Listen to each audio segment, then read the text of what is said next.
Kyonna kakasiza nti abasalafu balina ekyamu ku mutwe kuviira ddala ku bawalimu baabwe. Badde ndi awo omu ku bayizi bange n'ansindikira ka pamphlet kawandiikibwa basseeka ba wano nalabyeko Miraadu Kaluma ndowooza alina ew'oku Kyoto ayogera tasirika. Kubaddeko Kasimu Matovu abawandiisi Hassan Nyanzi, Kuraishi Mazinga, ndabyeko Abubakari Serunkuma, Musa Sebalu n'abalala mbu bawandiika ekitabo nga kiraga ekitabo ekyo kiraga obukaafiri bw'Abashia. Ono njala obusiru bw'abasalafu n'okwogera batamanyi.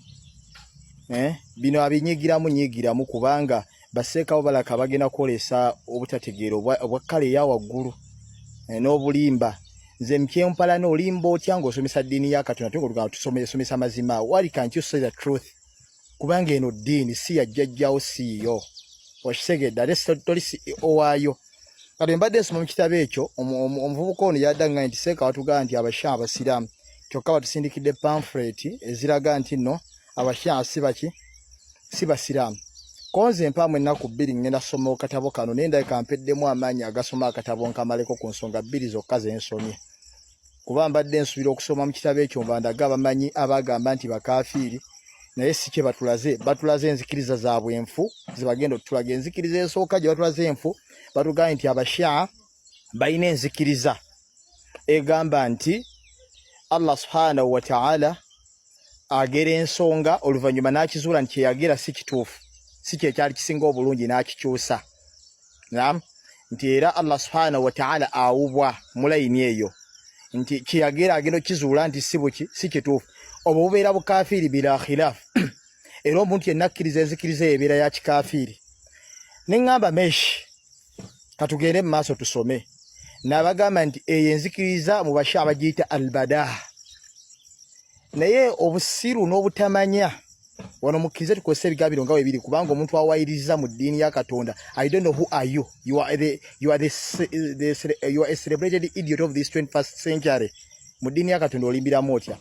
Al-Bada mu Shia abamanyi obushia obutuufu n'ebitabo byabwe bakimanyi nti bagamba nti nno qadaa'u za Allah zirimu emiteeko ebiri. Allah byagera birimu emiteeko ebiri. Musomesa z'Abashia asiri mu Shia wabula nja yakulaga bufere bw'abasalafu na buyaye bwabwe. Bagamba Allah byagera birimu emiteeko ebiri. Al-qadaa'u al-mubram wa huwa thabit. Waliwo Allah byagera nga mubramu thabitu tebikyuka byonga bwabigeze ekyo mpaka kuwulira bubi. Niwabeerawo kye bayita al-qadaa'u al-mu'allaka. Allah byabageze nga byo biri mu'allaqun ala sabab nti bisobola okukyuka senga omuntu abaako n'omulimu gwakoze nga sadaka oba ng'edduwa. Okitegedde? Era ne bagamba nti al-bada ebeera ku kugera okwokubiri. Ntegeera bulungi.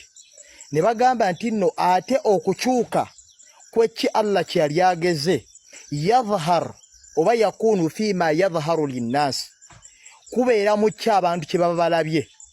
Kubanga bameka mu bavuuka ba ahli sunna nga basomesa abasiraamu ne bagamba nti edduwa ekyusa kadari ekyusa okugera kwa Katonda. Bwe nayimirira waliwo omuzikiti gwe nalimu in fact lyali ssomero nga lirina abakulembeze baabo n'abawalimu baabo omu ku walimu nange ansomesezza bifu era n'akitwala waggulu nnyo mu banene abaali abasalafu ne banteekako embeera etaali nnungi nti Seeka asomesa ebifu nga mbagambye nti edduwa tekyusa kugera kwa Allah okwa azali. Mashia ya Allah kiyagerera eri tekikyuka. Kakati Abashia balina kye baleeta wano bagamba nti okukyuka kubeera kulaba kw'omuntu ekyokulabirako nti ekimanyikiddwa nti buli akola ensobi bweti ku mulimu bamugoba nga kimanyikiddwa era kiwandiike. N'omuntu asobola okukola ensobi eyo n'asaba Allah ne batamugoba. Kati mu ndaba y'omuntu agamba nti nno nasabye Allah n'akyusa kadari. Kati Abashia bagamba nti bada okukyuka kw'ensonga fima yadhharu linnaasi walaysa fi ilmi llahi al-azaliya. Kuba nabo bagamba nti okugera kwa Allah kuli tekukyuka kubanga eri kiba scripted ewa Allah. Mu nsomesa z'Abashia bagamba ewa Allah kiba scripted nti omuddu ono twamugerera oba yandibadde atuukibwako kino singa tasabye. Kashegeza fayine wa Allah gyeri. Oshegedde. Kati bagamba nti okukyuka kubeera fima yadhharu linnaasi walaysa fi ilmi llahi. Bw'omanya ensomesa z'Abashia entuufu oba okitegedde. nayate bonasoma minan nas man yaruna dhahiru dhalika al-i'tiqad waliwo balaba kungulu kwenzikiriza eyo inti erimu okulaga nti Allah subhanahu wa ta'ala kale waliwo abakyamu embere ey'ekikafiri wabula abashia bakigana ne bagamba nti nedda Allah takyusa byageze wabula okukyuka Allah subhanahu wa ta'ala okukyuka kubeera mu kyekyeolesa eri abantu oshegedde era albada bakugamba kwe kubeera nti Allah subhanahu wa ta'ala ayolesa ensonga eri abantu ne balabikiranga ekyuse nti senga baseegwa neggwawo ekimanyikiddwa abantu abagibadde balina kufa hatta abamanye ebyobubenje neki balina ekibaga nti okusinzira baase n'obweggweddewo driver tasobola kubeera mulamu oshegedde kaka kijja kujja nga driver ono awonye omushya ajja kugamba nti ekyo bada kize kyera bisenge ekikyuse olw'okuba omuntu nayiza okubanga alina saddaaka gye yakoze oba ensonga zonna Allah ziyemanyidde kati kino kiba muallaka simanyi oba mukitegedde n'okitegeera kuba bino ebintu bya tawhid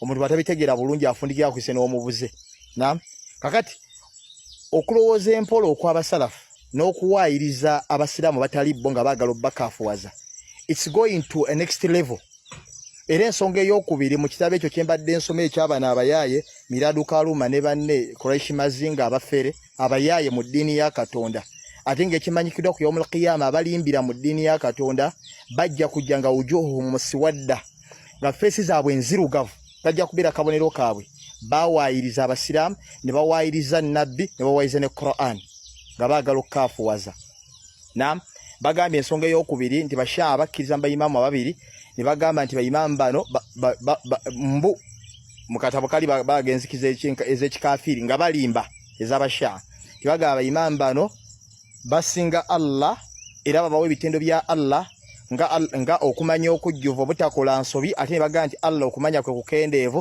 era Allah akola ensobi ebyo bisangawa njagala nnyo omuntu ayogere nga atuwa n'ekitabo reference ate nga ne bw'otuwa n'ebitabo bona agenda bamanya abatusingako ezo level sinnazituukako naye ate senga ojja n'obidobonkaniramu nga si level zo naawe nja kukwambalira kubanga kumanya nti nno kigoye oyingidde wootajja nja kujjayo bona agenda bamanya abatusingako balina gye tuyita al-iftirai ala al-a'imma abamanyamu bawaayirizibwa si buli kyogenda okusanga mu kitabo nti qala imaamu fulani n'ogamba nti nno yabyogedde n'obimuteekako twetaaga al-ilm yurwa bil asanid ojja tujja kusaba chain of narration yabyo kale byo katukkirize mutuwe ebitabo oba babiwaayiriza ku bamanyi abo kasa mutuwe ebitabo ne si bintu kubira otabuloosi ne mubiteeka mu butabo mpafrenti n'omusalafu wa bulijjo najja n'abisoma omwana wa Shuba omwana wa Thanawi drop out Idari drop out naye najja n'abisoma bana abasalafu batusumbuwere ku mizikiti ne bajja basoma pamphlet obo ne batambuza irimu etaliiko mutwe na magulu terina source